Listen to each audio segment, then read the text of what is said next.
Hello everyone. Today we're going to be doing a problem involving a cone. This problem says that we will find the formula for the lateral surface area of a cone with base radius r and a slant height of L. Part A asks us to use the result of problem 14.9 to take a guess at what this formula is. So, that problem was something we did when we covered pyramids. We were to find a formula for the lateral surface area of a right pyramid whose base is a regular n-gon with side length s, whose slant height is L. And when we did this problem, we discovered that the lateral area was n times s times L over 2. And that n times s is the perimeter of the base, because an n-gon has n number of sides and each side has a length of s, therefore n times s has to be the perimeter. So, using this same logic, we can sort of devise a formula to help us get started. So, the lateral area,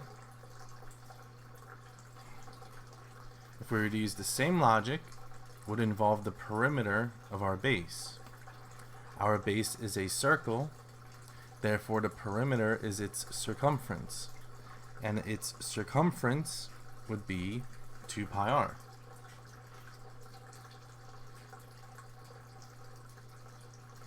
Then multiply that with L, the slant height, and divide by 2. And if we were to further simplify that, we would get pi times r times L.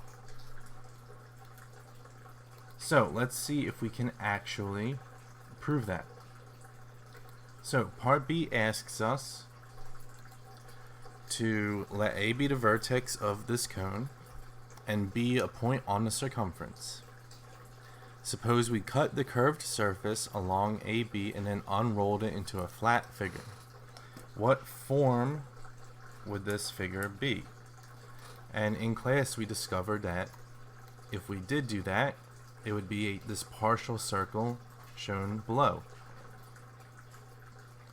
Now, this will help us actually get our formula, because if we can find the area of this partial circle, then that would have to be the area of the lateral area of our cone. So in order to do that, we would have to find the area of this partial segment. Well, this partial segment implies that we could create a full circle if we were to just complete the diagram. So the full circle would look something like that.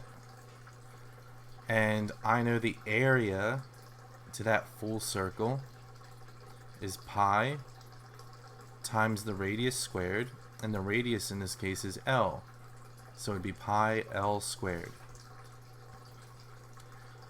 But I'm only looking for the partial area, not the entire area. So to find the partial area, I'm going to take the partial circumference, which in this case is 2 pi r, and divide that with the entire circumference, which is 2 pi L.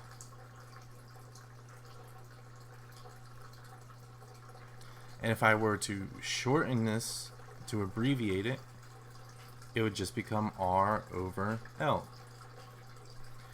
And the reason I did that is because if we take the entire circumference, which is 2 pi L, because technically our radius of the entire circle is L, and divide that with the partial, we get a ratio that expresses exactly how much of this partial circle, the one in red, takes up of the entirety.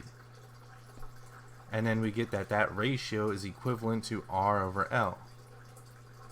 So In order to find the partial area, we just multiply by R over L, or the ratio of the partial circle over the whole circle.